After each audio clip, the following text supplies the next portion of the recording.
Bonjour à tous. Le manga que je vais vous présenter se nomme Rumiko World, One or Double, et pas W comme on pourrait le croire. Il s'agit de l'édition française du Takahashi Rumiko Tampetsu. C'est en fait un recueil d'histoires courtes signé Takahashi Rumiko. Ce titre compte 9 récits tranches de vie, issus de prépublications shonen, seinen, voire même josei, s'étalant de 78 à 94. Difficile d'en faire un résumé concret, puisque chaque histoire est indépendante et qu'il n'existe pas de fil conducteur narratif. Rapidement, une nouvelle s'attardera sur une fille faisant un régime pour plaire à un mec. Vous aurez le récit d'un match de boxe avec pour combattant un garçon qui se transforme en chien lorsqu'il saigne du nez. Un duel loufoque sur le sens de la vie entre un étudiant et une divinité du bouddhisme. Un match de baseball opposant un petit-fils à son grand-père.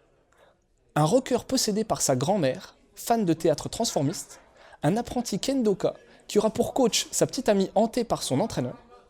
Une fille à la recherche de ses parents adoptifs et, pour finir, vous découvrirez l'histoire du fantôme qui encourage une équipe de rugby. Comme vous pouvez vous en rendre compte, la variété et l'originalité seront au menu de ce recueil de nouvelles de Takahashi Rumiko.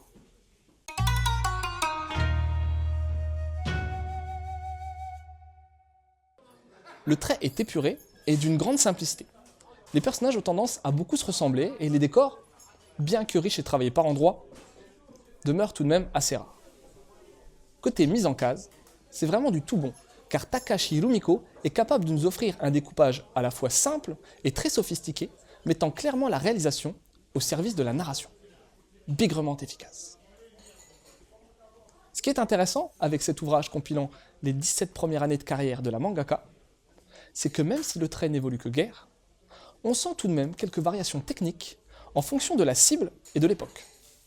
Maintenant, ça reste tout de même de l'ordre du détail, et globalement, le trait de Takahashi Rumiko semble plutôt constant. Côté édition, comme pour ses précédents recueils, c'est Tonkam, désormais Delcourt Tonkam, qui nous offre ce titre clairement destiné aux fans de la mangaka. Ce manga est dans une édition de luxe, avec un format rappelant un peu les titres sortis chez Isan Manga. On a une couverture intérieure cartonnée, un papier blanc et épais, une reliure solide, un signet marque-page et une couverture extérieure ornée de dorures. Clairement, l'éditeur ne s'est pas fichu de nous, même si quelques pages ont un léger problème d'impression. On est face à un ouvrage de grande, très grande qualité.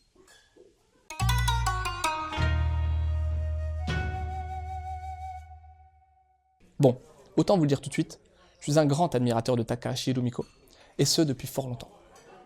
Pour ceux qui ne connaîtraient pas cette femme de bientôt 60 ans, c'est tout simplement elle, la créatrice d'Urusei Yatsura, la Mue en France, de Maison Ikoku, Juliette Je t'aime, de Ranma Anmi, d'Inuyasha et également de Rinne.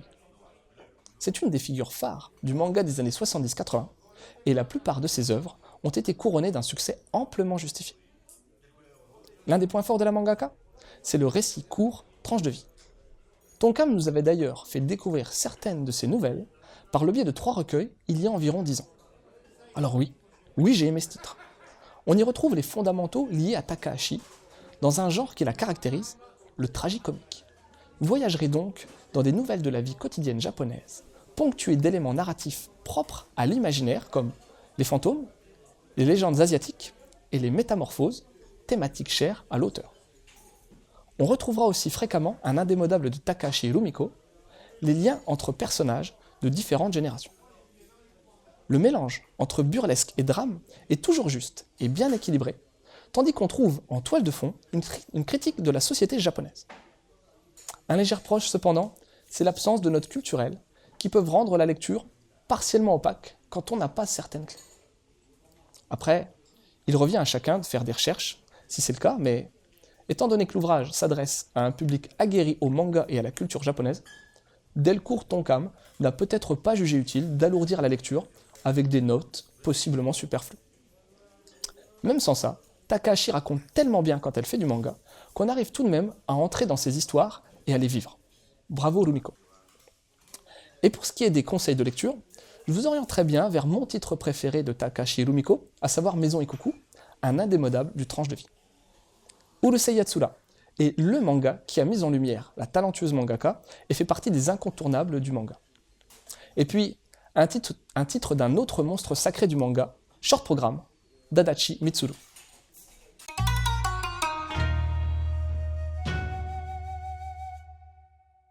Rumiko World, One or Double, est donc un recueil d'histoires courtes de la grande mangaka Takahashi Rumiko. Chaque récit est indépendant et vous ne trouverez pas de lien entre les histoires de ce manga aux traits simples et épurés. Bien que les personnages ont tendance à se ressembler, le découpage simple mais efficace rend les histoires agréables et faciles à suivre malgré l'absence de notes culturelles pour certaines. On prend un grand plaisir à suivre les différentes narrations qui ont toutes un dénominateur commun, le tragicomique décryptant la société japonaise et ses dualités générationnelles et culturelles.